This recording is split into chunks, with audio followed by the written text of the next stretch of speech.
What's up, everybody? It is Quentin James here, as well as Stephanie Brown James, my better half.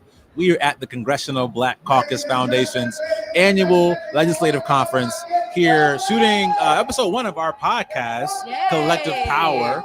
And we're so thrilled to be here with you all today. I really can't actually believe that we are launching our podcast here during CBC AOC because we both started coming here, I don't know how many years ago. Wow, over 15 years ago. 15, maybe it may be 20 years for me. Being, young students coming, trying to figure out how you can, get into the panel and conversations and maybe even the parties at night. And so for us now to be here representing our organization, the Collective PAC, launching our podcast, the Collective Power Podcast, it's unbelievable. It's such a blessing. So for those of you who don't know, Stephanie and I run a group called the Collective PAC. We started back in 2016, very much as a vehicle to raise money to support Black candidates running for office all around the country. In the 9 years since we started, we've helped over 600 Black people get elected to office at the local, state, and federal level. And those folks are making change throughout the country, in cities and states, in the counties that you all live in. But Stephanie, I want to talk about first, as we kind of open up our podcast, what was our I guess the point of it all, right? Why did we do this? And tell us about your background. I think is pretty amazing as well. Oh, well, thanks, honey. He's so biased. So Quinn and I both really were groomed, trained through civil rights organizing. We both were youth members of the NAACP. Quentin is from South Carolina. I'm from Ohio, but my family's from Mississippi. Okay, I got some Southern, But anyways, and just growing up and getting that training on grassroots organizing strategies, we know how important it is to make sure you're connected to the community. I would say, though, we started to realize, once we saw a number of atrocities happening across the country, Freddie Gray getting murdered in Baltimore, just so many other, senseless Michael Brown outside of St. Louis, Ferguson. We realized that, yes, we need to have organization, but we also need to have political power as well. And, we saw it in a number of these cities that were majority Black population. They were not represented by folks who really reflected the community, respected the community. And so we wanted to change that. And so we started to realize, though, in talking with candidates, Black candidates, they oftentimes didn't feel supported or feel like they had, an organization or people behind them to help them fundraise, to help them find staff, to help them thinking about their campaigns and how they develop. And I would say from that, the Collective PAC was born. What do you think, honey? Yeah, no, I think that very much is our origin story. And as we kind of, delve deeper into that work, we realize a lot of unfortunate realities, right? So number one, like right now in America, and we think about America as this diverse, amazing country. But the reality is a lot of our elected leaders don't reflect that diversity. So there's a great project. You can go online. It's called wholeads.us. And it gives you stats on kind of who our public officials are around the country. And we were shocked to realize when we were starting Collective PAC that 95% of all elected prosecutors in the country are white. Over 90%. That's still a crazy stat to me. But over 90% of every public official in the country, 90% are also white. But then on the candidate side, I thought was really interesting, right? So I think it was over 95% of all Republican Party candidates, but also over 82% of all Democratic Party candidates were also white. And so as you think about like some of the challenges that our community faces, the Black community, depending on what side of the aisle you sit on, you're going to have some ideas of what's causing that. But one of the realities is, if you really believe in democracy, believe in our ability to like represent ourselves, why is it that people who are serving in office don't reflect their communities? Right. And as we dug into the stats, it was not just about, people running were not diverse, and that's a challenge. But also, Stephanie, one of the things that was so crazy is the challenge around money. Yeah. So, back for the 2012 election, there was this big court case that was passed called Right. Citizens United. Which really just changed the entire It political changed the landscape. game, right? It did, It literally made money equal to free speech. Corporations were equal to your individual average voters. your average Yeah, voter, exactly, right? And so now we have a situation where if you're a person of color, if you're a young person, if you're a woman, if you're a Black woman, the amount of money you raise is significantly under quote unquote unequal, right? To folks who are running who may be a man, who may be a white man. And so, and let me say, it's 4 times as much. Black women are raised 4 times as much as their white counterparts who are running for the same positions. So it is a real problem, because we know that campaigns need money and resources in order to be, successful. Exactly. And so again, that was one of the reasons why we started Collective PAC and why we're even having this Collective Power podcast, because what we've realized over 9 years, going into our 10th year next year, is that every single dollar counts. Every single voter matters. And sure, sometimes we can feel isolated depending on where you live, maybe where you're running for office, where you're working on campaigns. But the reality is there's a group of people around the country who are as focused, as dedicated, as interested as you are in solving some of these challenges of the inequality in our political process. And so, as I mentioned, it's not just the people who are serving in office, not just the people who are running for office, not even just the money that's being raised, but we also know there's a challenge of having diverse staffers who are working in politics. Yeah, for sure. That's one of the other challenges that we've all been working on over the past few years is how do we train and develop and I would use the word distribute, but get more campaign staffers of color leading campaigns, working across the country. But it really is this kind of challenge of underrepresentation. Yeah. Stephanie, I want to kind of talk about. Can I say something on that real fast? Please. And I just want to say it's vitally important to have staff of color, and not just staff of color, preferably from the community that's being, represented. So if you're running for city council, it's great to have people from your local city work on your campaigns, but not just work on your campaign as field organizers, which, oftentimes Black people on campaigns are kind of just thought about as only being door knockers, and door knocking is important, but we need Black campaign managers. We need Black finance directors. We need Black marketing folks on these campaigns. And so we've actually, and I think we'll talk a little bit more about like our kind of training apparatus and what we've done. But I don't think we can underscore enough the importance of representation. You've said it now a few times. Representation is key, because if you're not able to fully listen to the community in which you are trying to represent, or if you're not understanding the values of that community, then how can you be a good legislator? How can you be a person in office that says you have the best interest of your constituents in mind when you don't even have a clue what's on the hearts and minds of the constituents that you're trying to represent? Exactly. And as I think about it, right, like part of where we are right now is we've had a pretty standard group of elected leaders in this country, right? A standard group. Not say, but like mostly white men, right? And they've been prototype, right? And they've been creating default, but they've been creating our laws, right? They have been creating the rules in which we live by. Yeah. And one of our mottos, our slogans, really is: if you want to change the laws, you must change the lawmakers, right? The people who we put in office have real power to determine, again, everything we do every single day in our lives. And so we want to make sure that group of people, that group of lawmakers, reflects and respects all of our communities. And our focus is the Black community with Collective PAC. So yesterday, had the great opportunity to meet with a group of women who are running for office across the country, just kind of chatting about how things are going for them. Many of them have races in 2026, but, you have to plan pretty early when you're running for something. And a woman in Colorado asked a question about, how do we work on the apathy? And I think apathy of voters turning out to vote.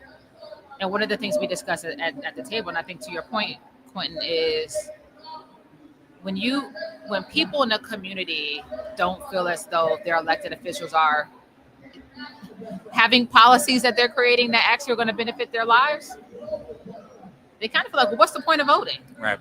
And so I would say another big thing for us with the Collective PAC is we want to be able to show, like, no, we have really strong candidates who have really great ideas around policies that can help shape the every single day lives of folks in their community and across the country. Every single thing is touched by policy. Somebody decided when your trash is getting picked up. They've decided the curriculum of your kids' schools. They decided what street closures are. I mean, literally, like what kind of fabric is considered healthy to be so. I mean, like every single thing is touched by policy. But you got to have good policy makers in order for it to resonate in the community. Then, in order also for people to go out and vote. Yep, exactly. And I think one of the challenges too that we have, is sometimes people think, well, you got to be more than just Black, right, to be a Collective PAC endorsed candidate, and that's completely, correct. Oh, you should talk about that. Yeah, it's our endorsement process, yeah. right? Like how we choose, make decisions around candidates that we support. So number one, candidates apply for our endorsement online. We have a pretty phenomenal and in-depth questionnaire. So we're asking issues on where you stand on collective bargaining rights, because we know a lot of Black workers are in labor unions, and that labor unions have protected our community from a lot of issues when it comes to working families. It's everything to where you are on AI and access to technology. One of the things that we saw that was horrible during COVID is a lot of kids not having access to the internet, having to go to restaurants like McDonald's and everywhere else. You still had to log on to go to school, right? And so how can we expand broadband, expand access to the internet to our communities? To everything to do with like your basic civil rights, right? Where you stand on public education, where do you stand on what's happening now? A lot of book bans happening around the country, right? Where our history is being challenged and sometimes even embraced. We want to make sure candidates that we support and endorse have analysis on those issues and are kind of standing with the community on those issues as well before we kind of put our stamp of approval on them and before we send them a check. Like, look, since 2016, we've had over 125,000 people support us and our candidates, right? That's a lot of you are right now listening to this podcast. So that $1, that $5, that $10, it means a lot, right? It's added up to be over $50 million we've raised over the past 9 years. We don't take that for granted. We want to make sure candidates who are receiving those dollars, again, are respecting, reflecting, and modeling the great leadership that we want in our community. So just being Black is not enough. You got to be Black and right on all these issues for us in order to get our support. What they say, all your skin folk ain't your kin folk. That is correct. That is what they say. That's what we say too. All right, so we talked about who we are, talked about some of the challenges Black candidates face, and some of the work that we're doing, Stephanie. I want to talk about your background because you actually served as the Black Vote Director for the 2012 re-election campaign for President Obama. So you led all Black vote engagement in the country for the first Black president, and that as a result of your work, we saw the highest Black voter turnout ever in 2012. Since then, we've had 2016, we've had 2020, and just recently we had 2024. Talk about lessons that you learned serving as the Black Vote Director for former President Obama in that campaign, and what might have been missing from this past 2024 election cycle where we had Vice President Harris running as a Democratic nominee against Donald Trump. And we saw really a not a low point, but a drop off of Black voters voting in the election. Well, I want to go back because even before serving as the National Black Vote Director for Obama, I was National Field Director for NAACP.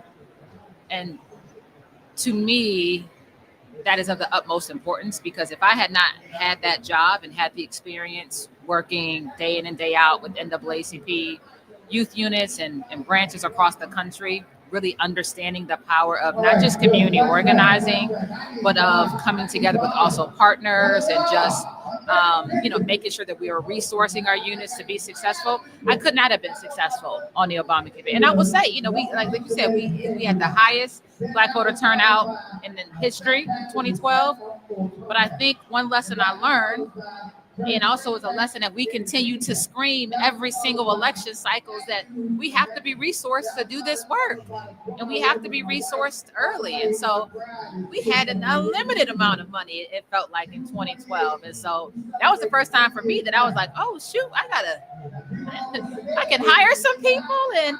And the first thing I did was, we had 8 priority states.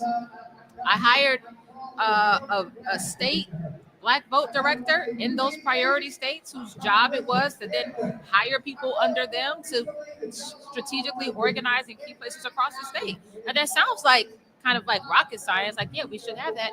But typically that doesn't happen. And I can tell you in 16 and in 20 and in 24, we didn't have that level on the presidential level. We didn't have that level of infrastructure in states of hired Black staff who were empowered to make sure that we were getting out with budget to spend on turning out the Black vote. And so when we see that level of resource get depleted, then we see the vote numbers deplete. So to me, that was like lesson number 1. Number 2, I would say, never forget, I was in Columbus, Ohio, my home state of Ohio. And I had a meeting with some leaders from the African American community. Now, these were people who had immigrated, many of them from Ethiopia, from Eritrea, just around the continent. And they told me, no. We're African Americans. You're Black. And I'm thinking to myself, well, shoot, we all Black. And I'm thinking we all African Americans. But I say that to say, we always say the Black community is not a monolithic community. No, we are not at all. And we have to respect that people of color, Black people, African Americans, like, sure, there's a lot of values that we share, but also a lot of it is a lot of the issues that are important are regionalized. Yep. And I remember when we were in Miami, we had to create content that was in Haitian Creole because we can't assume that just because they are Black in Miami, that they are not coming from an immigrant background where maybe they are just, learning English and are most comfortable reading in Haitian Creole and receiving information that way so that they can feel empowered to vote. So, those are some of the key takeaways from me. And again, we're not seeing that level of investment happening. Yeah.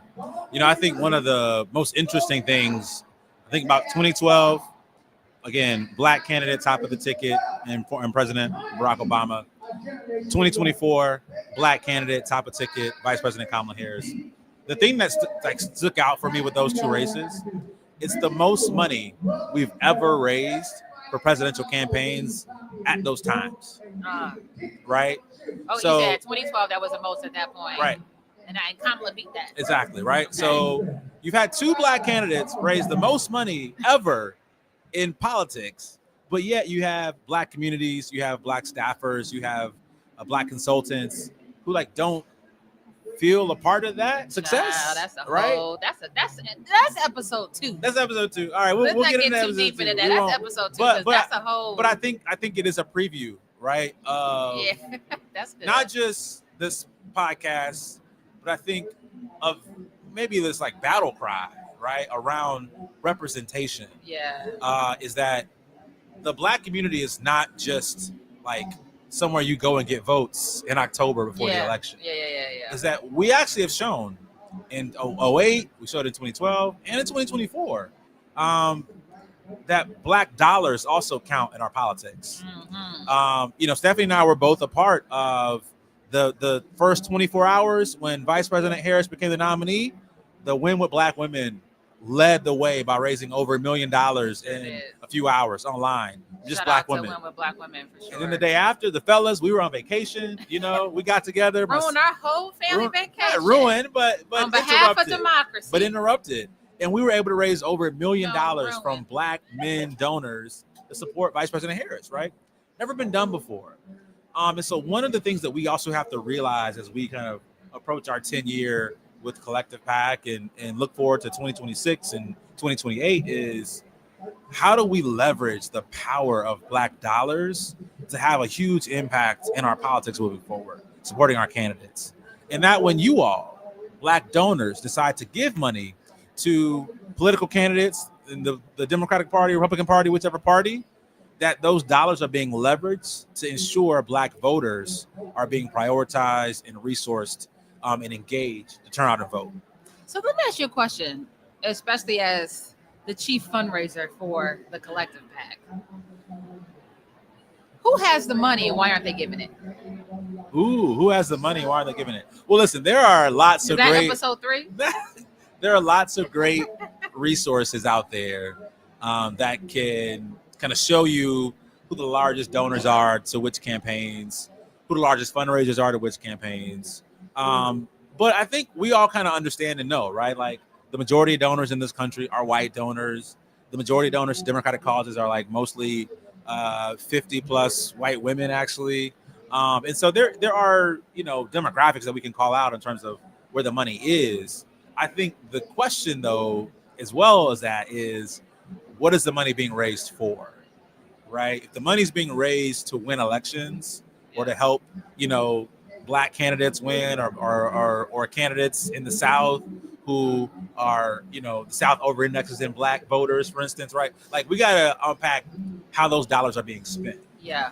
Because again, people don't know this, but the reality is, I'll whisper it, Kamala Harris raised more money than Donald Trump, right? Over 107 days, their campaign spent over $1 billion. That's nuts. Right? In 107 days. And so we need to get more resources, but we also got to ask, how is the money that we do raise being spent, and being spent on what, and being spent on who? Yeah. I think throughout this season 1 of this podcast, you're going to find out some interesting things about spending and money and who gets what and why and who the decision makers are. Because can I just say, I love when you get excited because you get this look on your face and you just I just you think, want to talk about it so bad. we're going to talk about it. But I just think, look, if you are, you're so handsome. Thank you very much. If you're making millions of dollars representing and leading Democratic campaigns and causes, and we lose, there's some accountability that has to happen, right? And what's wild is, like, as the candidate, as a nominee, all that heat went to Vice President Harris, and really it was people that didn't look like her who were making a lot of decisions. That's episode 3. That's episode 3. We'll let get me to it. Let me just kind of tie this up real fast. Okay, all right. And say that one, I do want to shout out Black donors, especially Black small dollar donors, because we over-index as a Black community when it comes to the proportion of our giving. Giving and philanthropy, exactly. And philanthropy is in the blood and soul of Black people. The Lord knows my mama still tithes the Antioch Baptist Church, as does my dad, and that is also considered a form of philanthropy. But also we do political giving too. So I want to say that. The second thing I want to say, the notion that, to your point about, where is the money going and what's it being used for, this idea that it's only used in a cycle, a few months surrounded around election day. Yeah. I just think that is like the biggest waste of money, and also a crutch. Like, we need to get to a point where voting, elections is 365. Like, we are constantly educating the community. We're constantly registering voters. Like, it has to continuously. So to me, we need the resources to be able to be spread out all year-round year. Organizing. All year. Year-round organizing. Yeah. So listen, thank you all for being here with us today. I want to give a shout out to the Congressional Black Caucus Foundation. Yes. If it wasn't for the Congressional Black Caucus Foundation, I wouldn't be here. I was a CBCF intern working for former Representative Carolyn Cheeks-Kilpatrick. I want to thank her, thank the foundation here at their annual legislative conference. It's amazing. For 54 years, they've been the conscience of the Congress. And so thank you to the CBC. And all the work that you do, all the money you give. I was a beneficiary. But thank you for tuning in to the Collective Power Podcast. It's been episode 1. We're here live again in DC at the ALC. And we look forward to having you all back next time. Please like, follow, subscribe, do all the things. And we'll check you out for episode 2. Yeah. And let us know what you want to talk about or what you want to hear on our next podcast. But thanks for tuning in. Awesome. Thanks.